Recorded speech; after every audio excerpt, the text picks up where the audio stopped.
데살로니가 전서 4장 9절 말씀 다 같이 한 목소리로 받들도록 하겠습니다. 형제 사랑에 관하여는 너희에게 쓸 것이 없음은 너희들 자신이 하나님의 가르치심을 받아 서로 사랑함이라. 아멘.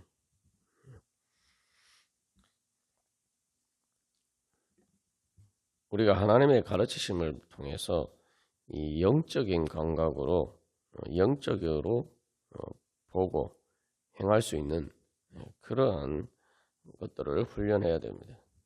그래서 이 사랑이라는 것도 우리가 이제 당장 육신의 눈에 보이는 것만 가지고 수동적으로 판단을 하면은 절대 사랑할 수가 없죠. 왜냐하면 우리 안에 여러 가지 부족하고 흠많은 모습들이 많이 보이기 때문에. 그래서 사도 바울도 3장 13절에서 하나님 아버지 앞에서 거룩함에 흠이 없게 하시기를 원하노라. 지금 흠이 없는 게 아니죠.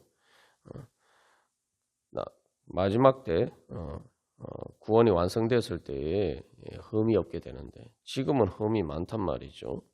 근데 우리가 이제 사도 바울이 그러면은 데살로니가 교회 성도들을 어떻게 사랑했느냐라고 볼 때에 그들이 모든 일에 있어서 완벽하게 흠이 없어서 그들을 사랑한 게 아니죠.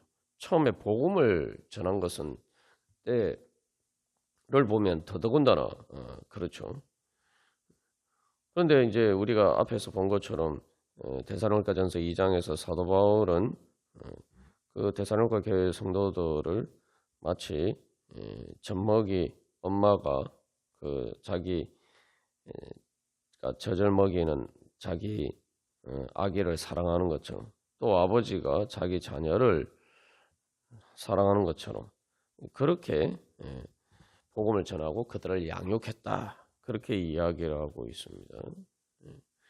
그런데 여기서 우리가 알 수 있는 건 그래서 사랑이라는 것은 이제 마치 부모가 자녀를 양육하듯이 흠이 없기 때문에 사랑하는 것이 아니라 완전하기 때문에 사랑하는 것이 아니라 부족하고 흠이 많지만 바로 부모와 같은 마음으로 그 소망을 가지고 그들의 흠을 제거해 주는 것이 바로 사랑이라는 것을 알 수가 있습니다. 여기서 중요한 것은 흠이 없어서 사랑하는 것이 아니라 흠을 제거해 주는 것이 사랑이라는 것이죠. 그래서 사도 바울은 그가 사랑할 수 있었던 이유에 대해서 또 한 가지 중요한 그 이야기를 합니다. 그래서 데살로니가전서 2장 19절 20절에서는 데살로니가 교회 성도들이 소망이나 기쁨이나 자랑의 면류관이고 우리의 영광이고 기쁨이라고 이야기합니다. 이게 데살로니가 교회 성도들이 흠이 없어서 사랑하는 것이 아니라 그 흠을 제거해주고 다시 말하면 그렇게 사랑하고 그들을 양육해서 그들을 아름답게 가꾸어서 마지막에 예수님 앞에서 흠이 없도록 그렇게 세워지기를 소망하기 때문이다라는 거죠. 그래서 이 사랑은 하나님의 새 창조의 역사와 같은 것입니다. 창조의 역사가 바로 사랑입니다. 뭐 우리가 인간 사회에서도 이 모든 인간의 존재라는 것 자체가 이 부부가 서로 사랑하는 가운데서 그 존재의 생명이 태어나고 또 양육되는 것처럼 이 사랑은 이 창조의 역사입니다. 그게 이제 우리가 이제 보통 인간인적으로 생각하는 사랑과 하나님의 사랑의 결정적인 차이죠. 그리고 또 인간의 사랑도 사실은 진정한 사랑이 되고 그 사랑을 통해서 우리가 행복을 얻으려면은 이 창조하는 이 사랑이 되어야 됩니다. 그래서 하나님이 사랑이시다라고 이야기를 할 때에 그것은 단순히 그냥 뭐 수동적인 감정적으로 뭐 그렇게 즐거워하고 기뻐하는 것이 아니라 하나님은 사랑이시기 때문에 우리를 창조하셨고 또 우리를 하나님의 사랑의 대상으로 창조하셨다는 거죠. 하나님께서 우리를 사랑의 대상으로 창조하셨다는 것은 우리에게 그 은혜를 베풀어 주셔서 그 사랑으로 그 은혜를 베풀어 주셔서 우리가 그래서 하나님 앞에서 우리의 그 하나님의 은혜의 영광을 찬송할 수 있도록 그렇게 우리를 양육해 주시는 거죠. 먼저 자기를 주시고 그렇게 우리를 창조하시는 것입니다. 그래서 이 창조라는 것 자체가 보면은 그냥 뭐 주는 정도가 아니라 제일 좋은 것, 가장 근본적인 존재와 생명 자체를 주는 것이 창조죠. 그래서 하나님께서 창세기 1장에서도 천지를 창조하시고 하나님 보시기에 좋았더라라고 이야기했습니다. 하나님 보시기에 좋으면은 가장 좋은 것이죠. 그래서 사랑에 대해서 우리가 이제 정의를 할 때에 사랑은 주는 것이다라고 하는데 그 주는 것을 통해서 상대방에게 좋은 것을 줌으로써 상대방이 그 좋게 되어서 아름답게 되어서 영광스럽게 되게 만드는 것인데 그것을 통해서 거기에서 바로 기쁨을 누리는 것이 바로 사랑이라는 거죠. 그러니까 하나님의 창조의 역사가 바로 그런 거죠. 하나님은 가장 기본적인 존재와 생명을 주시고 또 그 존재와 생명이 충만할 수 있도록 다시 말하면은 그 생명이 잘 자라서 그래서 하나님께서 축복하신 것처럼 너희가 생육하고 번성하여 땅에 충만하라 땅을 정복하라 그리고 땅을 다스리라고 말씀하셨죠. 그게 바로 하나님 주시는 은혜입니다. 그래서 생명이 충만해서 정복하고 다스린다는 것은 영광을 얻는 거죠. 그래서 말 그대로 하나님의 형상으로 하나님의 그 영광의 새로운 모습으로 하나님을 대신해서 온 땅을 하나님의 뜻에 따라서 이렇게 다스리는 그런 왕 같은 제사장으로서 그렇게 우리를 세워주시기를 원하시는 겁니다. 그래서 하나님의 창조 자체가 바로 사랑의 역사고 또 그 창조의 목적이 하나님의 사랑이 그래서 결국 우리가 하나님을 배워야 되는 것은 바로 하나님의 그 창조의 역사에 우리가 어떻게 동참할 수 있는지를 배워야 되는 거예요.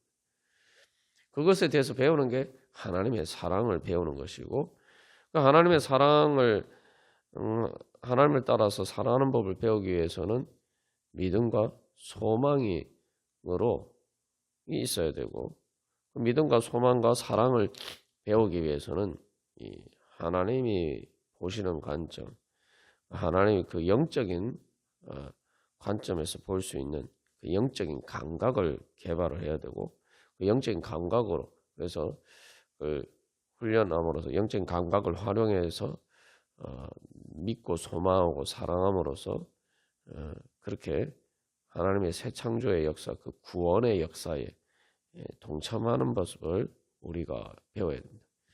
그게 바로 하나님의 형상이죠.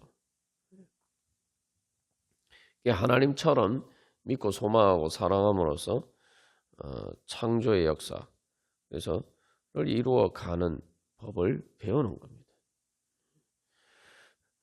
그렇게 되면은 그게 바로 하나님께서 우리에게 주시는 축복이에요. 그래서 예수님께서 그 말씀하셨을 때 받는 것보다 주는 자가 더 복이 있다. 그렇게 이제 바울이 예수님이 그렇게 말씀을 하셨다라고 전하죠. 그 뭐 바울이 직접 듣지 않아도 그거는 이제 그 다른 바울이 이제 신앙생활하면서 안디옥 교회나 이런 곳에서 자기가 신앙생활하면서 예수님이 들은 말씀을 이제 배웠겠죠. 주는 자가 복이 있다는 것은 그 준다는 것은 사랑이고 그 사랑을 이루어가는 사랑의 창조의 역사를 동참하는 것입니다. 그러면 내가 사랑의 행복을 누리게 되는 거예요.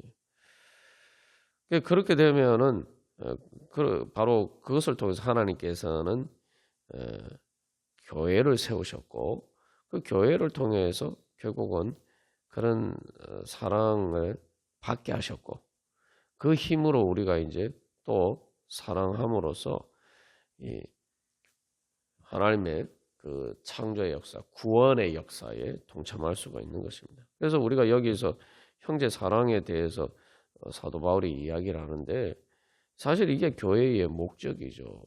교회가 하는 일이 뭡니까? 하나님이 교회를 왜 세우셨어요? 교회를 통해서 사람들을 구원하시는 것인데 그 구원한다는 게 단순히 이렇게 소극적인 의미에서 죄에서 구원하는 것만이 있는 게 아니죠. 죄에서 구원해서 쉽게 말하면 하나님 나라 백성으로 만드는 거예요. 하나님 나라 백성으로 만든다는 바로 하나님 나라의 행복을 누릴 수 있도록 만들어 주시는 거예요.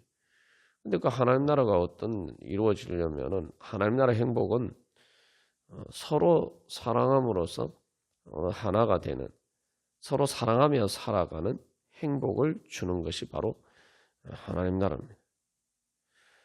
그러니까 하나님 나라의 이 본질이 그렇고 또 하나님이 사랑이시기 때문에 그 하나님의 사랑을 이루시고 그 하나님께서 그렇게 사랑하시는 것이 바로 하나님 나라죠.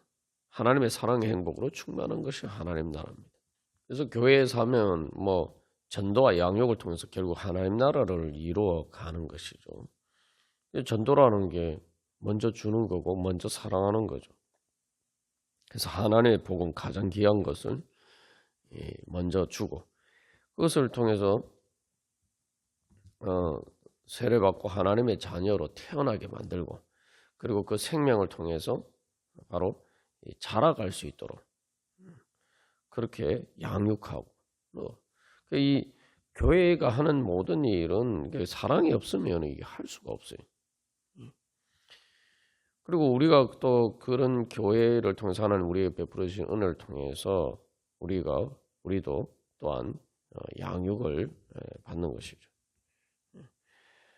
그래서 그렇게 교회가 그렇게 할 수 있는데 여기서 이제 중요한 것은 우리가 하나님의 새 창조의 역사에 동참한다라고 할 때에 말 그대로 우리가 동참하는 거지 우리가 모든 주도권을 쥐고 우리가 먼저 가야 되는 게 아니에요.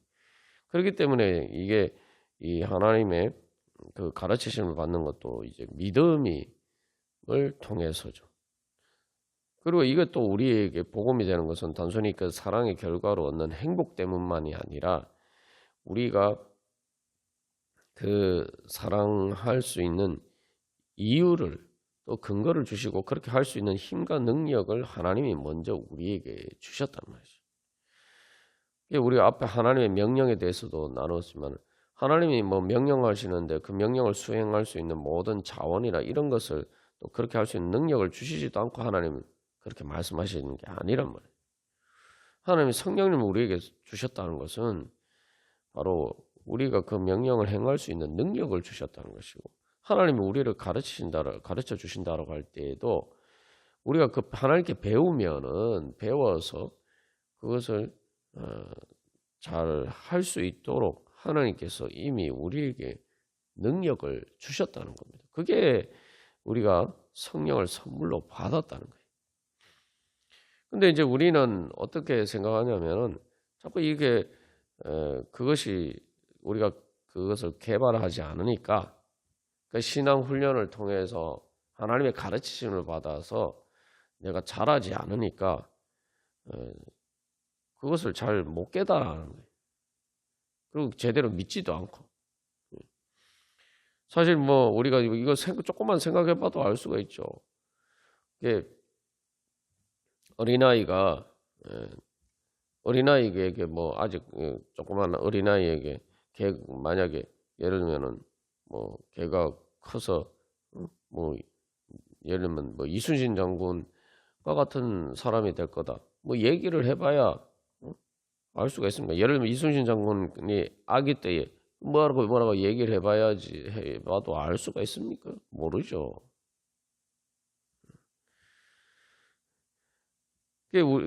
그래서 이 아이들이 마치 또 문제가 그래서 아이들을 이 양육하는 게 아이들이 잘 배우고 잘 그렇게 해야 되는데 그렇지 못한 경우도 많아요. 그래서 이 하나님의 가르침을 받아야 되는 거죠. 우리도 그렇게 아이들이 교육받듯이 받아야 되는데 내 지금 현실의 모습만 보고 전혀 이런 뭐 하나님의 말씀의 은혜나 이런 것에 대해서 나하고 별로 상관없는 일이다 뭐 이렇게 생각하고 또 하나님이 우리에게 그런 능력을 주셨다는 것도 잘 모르고 또 그것을 내가 하나님의 가르치심을 받으면은 내가 또 그렇게 될 수 있다라는 사실도 잘 모르고 뭐 믿지도 않는다 이 말이죠. 그래서 이 예수님이 천국을 밭에 감추인 보물에 비유하신 이유가 바로 거기에 있죠.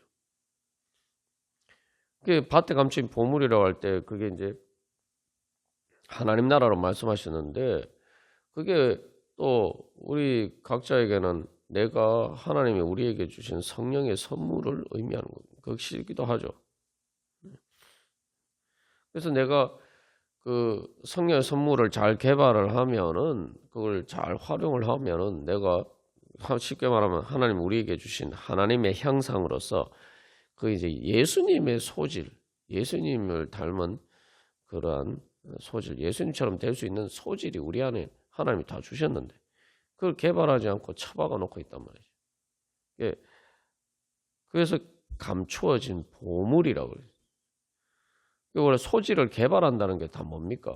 예를 들면은 뭐 우리가 보통 일반적으로도 뭐 무엇을 개발한다라고 할 때에 뭐 어떤 자원을 개발한다, 뭐 어떤 광산이 있는데 그 광산을 개발한다는 게 뭡니까? 그 광산을 채굴하는 거죠. 그게 우리가 하나님께 가르치심 받는 것도 마찬가지죠. 그래서 우리가 말씀을 통해서 제일 먼저 하나님의 가르치심을 받을 때 하나님은 우리에게 어떤 은혜를 주셨는가, 성령님을 통해서 우리에게 어떤 은혜를 주셨는가, 이거를 잘 깨달아 알고 그것을 향한 그것을 알아야 된단 말이에요. 그래서 그것을 안다는 것은 그냥 아는 게 아니라 그것이 마치 이 금덩어리처럼 보여야 돼요. 그게 얼마나 귀한 하나님의 은혜인지. 그래서 우리가 여기서 깨달아 알아야 될 것은 하나님의 은혜의 영광을 알아야 돼요. 에베소서 1장에서 하나님 우리를 창조하신 목적이 하나님의 은혜의 영광을 찬송하게 하려 하셨다라고 이야기했는데 말 그대로 우리가 하나님의 은혜의 영광을 알아야 됩니다. 하나님의 가르치심을 받는다라고 할 때 제일 먼저 그걸 알아야 돼요. 그리고 여기 서로 사랑하는 것도 마찬가지예요. 그 사랑의 영광을 알아야 돼요. 그래서 그 영광을 우리가 세상에서 제일 잘 알 수 있는 것이 황금이 번쩍번쩍 빛나는 거 아닙니까? 그래서 이 성전에서도 성소에서도 지성소에는 다 황금으로 그렇게 입혀놓은 거 뭐 의미가 하나님의 영광을 상징하는 거예요. 하나님의 가르치심을 받는다라고 할 때 하나님의 그러한 은혜가 정말 영광스럽다라는 것을 알아가야 돼. 제일 먼저 그걸 깨달아 알아야 돼. 그걸 알면은 자연스럽게 소망이 생겨. 우리가 금덩어리 보면은 갖고 싶잖아요. 보면은 막 그게 내가 꼭 가지지 않아도 이 금이라는 게 보면은 번쩍번쩍 빛이 나니까 그것을 보고 귀하게 여겨지고 그래서 그걸 갖고 싶은 마음이 들고 그러면 그것을 통해서 결국은 이제 그걸 얻으려고 하고 그렇게 되죠.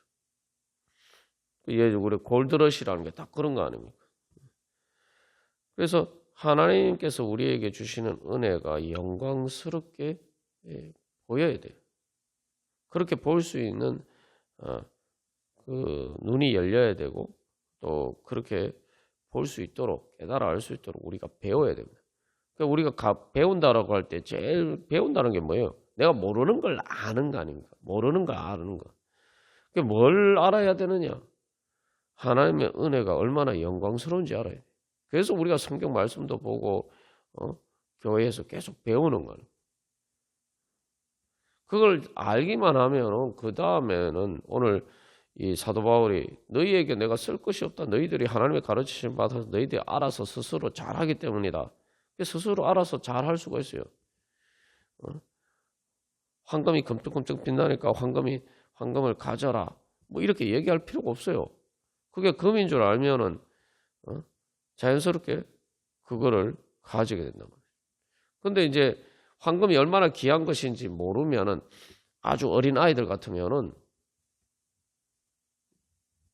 별로 귀하게 여기지 않겠죠. 우리가 그런 것과 비슷해요. 우리가 그래서 하나님의 은혜의 영광을 먼저 알아야 됩니다. 그 하나님의 은혜의 영광을 볼 수 있는 믿음의 눈이 열려야 되고 바로 그것을 우리가 먼저 배우고 훈련해야 돼요. 그 영적인 감각을 개발해야 돼요. 그래서 사실은 이제 그것을 배우게 되면은 그 다음에는 우리 스스로 성령님의 인도하심을 따라서 마치 골드러시 그래서 황금을 찾으러서 뭐 그렇게 먼 길을 험한 길을 마다 않고 갔던 수많은 사람들처럼 우리도 하나님의 천국의 보물을 찾아서 그렇게 기쁨으로 우리가 주님의 뒤를 따를 수가 있을 것입니다. 그래서 우리가 오늘도 주님 앞에 나아갈 때 그래서 우리가 모세처럼 기도해야 돼요. 모세가 뭐라고 기도했습니까? 이스라엘 백성들이 금송아지 우상을 숭배한 그 죄에 대해서 그 용서를 구하면서 모세가 무엇을 구했죠? 하나님의 영광을 보여주시옵소서. 하나님의 영광을 보여주시옵소서. 하나님의 영광을 보면 모든 게 다 끝나는 거예요. 다 이루어지는 거예요. 그러면 저절로 내가 하나님의 예수님을 따라갈 수 있게 되는 거예요. 우리가 오늘도 주님 앞에 나가면서 하나님 은혜 주님께서 예수님 통해서 이미 완전하게 우리에게 모든 은혜 주시기 위해서 은혜를 주셨고 또 그 모든 은혜를 성령을 통해서 나에게 주시기 위해서 다 예비하고 계신 줄 믿습니다. 주여 그 은혜 주시옵소서. 그 은혜 받을 수 있는 믿음을 주시옵소서. 그 은혜의 영광을 보게 하여 주시옵소서. 그래서 그 은혜의 영광을 받을 수 있는 믿음과 소망과 사랑을 주시옵소서. 그 하나님의 은혜의 영광과 그것에 대한 믿음과 소망과 사랑을 할 수 있도록 그것을 믿고 소망하고 사랑할 수 있도록 주여 가르쳐 주시옵소서. 우리 함께 기도하면서 주님 앞에 나아가도록 하겠습니다. 다 같이 기도드리시겠습니다.